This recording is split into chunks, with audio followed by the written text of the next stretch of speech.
गावाकडील एका चर्चमध्ये बाप्तिस्मा साक्रामेंट दिला जात होता आणि बाळाबरोबर उपस्थित असलेल्या त्याच्या आईवडिलांना आणि आईबापांना धर्मगुरूने प्रश्न विचारला की तुम्हाला ख्रिस्त सभेकडून काय अपेक्षा आहे.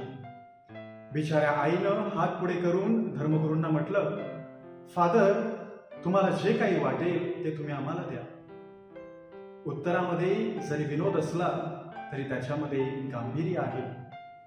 लोक लिखित शुभवर्तमान अध्याय 11 ओवी 13 आपल्याला सांगतं की तुम्ही मानव असून आपल्या मुलांना चांगलं काय द्यावं हे जर तुम्हाला ठाऊक असेल तर तुमचा स्वर्गीय पिता तुम्हाला किती काही चांगलं देईल आणि म्हणून तुम्ही त्याच्याकडे पवित्र आत्म्याच्या दानाचा वर्षाव व्हावा म्हणून मागणी करा. आज देऊळमाता पवित्र आत्म्याच्या आगमनाचा रविवार किंवा पेंटेकॉस्टचा सण साजरा करत आहे. जेव्हा येशू पुनरुत्थित झालेला होता तेव्हा योहान लिखित शुभवर्तमान अध्याय 20 ओवी 22 आपल्याला सांगते की येशूने त्यांच्यावर फुंकर घालून म्हटले की पवित्र आत्म्याचा स्वीकार करा.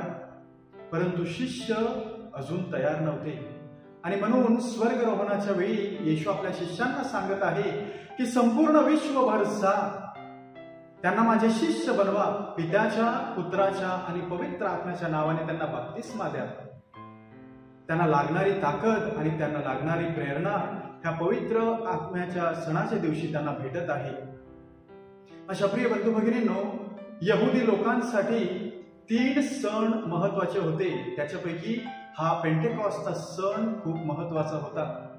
ओलांडण्याच्या सणाच्या दिवसापासून 50 दिवसानंतर देश विदेशातून लोक येरुशलेममध्ये येत असत, देवाला धन्यवाद देण्यासाठी, देवाचे आभार मानण्यासाठी आणि परमेश्वराला अर्पण करण्यासाठी.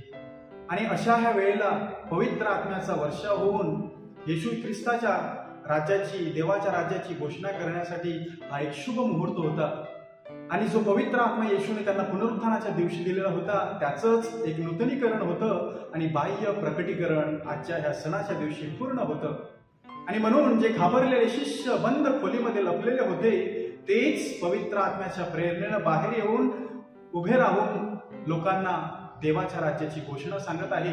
आणि ज्यांनी त्यांचा शब्द ऐकला, आपल्याला प्रेषितांची कृत्ये अध्याय 2 ओवी 41 सांगतं की त्याच दिवशी 3000 लोक त्यांच्यामध्ये सामील झाले, त्यांच्यामध्ये सहभागी झाले. होय माझ्या प्रिय बंधू भगिनींनो, पवित्र आत्मा हा 3 व्यक्तीपैकी एक आहे. देवपिता, देवपुत्र आणि देव आत्मा. आणि पवित्र आत्म्याविषयी जुन्या करारात आणि नवीन करारात आपल्याला सांगण्यात आलेलं आहे.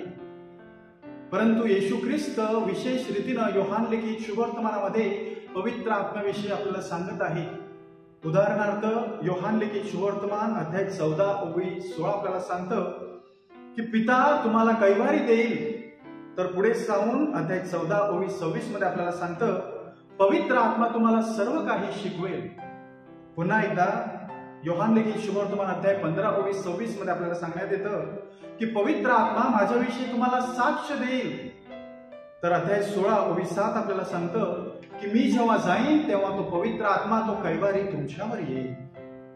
होय माझ्या प्रिय बंधू भगिनींनो, तोच कैवारी, तोच पवित्र आत्मा आपल्या प्रत्येकाला आपल्या बाप्तिस्म्याच्या वेळी आणि दृढीकरणाच्या वेळी देण्यात आलेला आहे. त्याच पवित्र आत्म्याने आपण बाप्तिस्मा स्वीकारलेला आहे आणि आपल्या दृढीकरणाच्या वेळी त्याच पवित्र आत्म्याने आपण त्या ख्रिस्ताचे साक्षीदार, त्याचे शिष्य बनलेलो आहोत, जेणेकरून त्याच्या विश्वासामध्ये दृढ होऊन आपण जगाला त्याची साक्ष द्यावी. परंतु त्या पवित्र आत्म्याला स्वीकारून आपण त्याचे शिष्य बनलेलो आहोत की तो पवित्र आत्मा आपण घेऊन आपण मापाखाली ठेवलेला आहे, त्याला झाकून ठेवलेला आहे आणि आपण आपल्याच धुंदीमध्ये जगत आहोत. प्रिय बंधू भगिनींनो, पवित्र आत्म्याची दानं आपल्याला दिली जातात जेणेकरून त्या दानांचा वापर करून आपण पवित्र आत्म्याची जी फळं आहेत ती इतरांपर्यंत देऊ शकू. जेव्हा दान येतं तेव्हा ते परमेश्वराकडून येतं आणि जे फळ दिलं जातं ते आपण देत असतो. म्हणून आज स्वतःला प्रश्न विचारूया, ह्या पेंटेकॉस्टच्या सणाच्या दिवशी तर पवित्र आत्म्याचा स्वीकार करून मी काय केलेलं आहे, मी काय करत आहे आणि मी काय करणार आहे. त्या पवित्र आत्म्याला माझ्या जीवनामध्ये येण्यासाठी मी पुन्हा पुन्हा प्रार्थना करणार आहे का, की मी दुसऱ्याच गोष्टींची मागणी त्या देवपित्याकडे करणार आहे. पोप फ्रान्सिस म्हणतात ख्रिस्त सभा ही एक मानवी संस्था नसून पवित्र आत्म्याचं मंदिर आहे. होय, आपण प्रत्येक जण पवित्र आत्म्याचं मंदिर आहोत, ज्याच्यामध्ये तो पवित्र आत्मा वास करत असतो. तो आपल्याला प्रेरणा देत असतो, तो आपल्याला ताकद देत असतो. म्हणून आज निर्धार करूया येशूचे शिष्य बनण्याचा, त्याचे शिष्य बनून जगाला साक्ष देण्याचा. पवित्र आत्म्या तू माझ्यावर ये, पवित्र आत्म्या तू माझ्यावर ये, पवित्र आत्म्या तू माझ्यावर ये, पवित्र आत्म्या तू माझ्यावर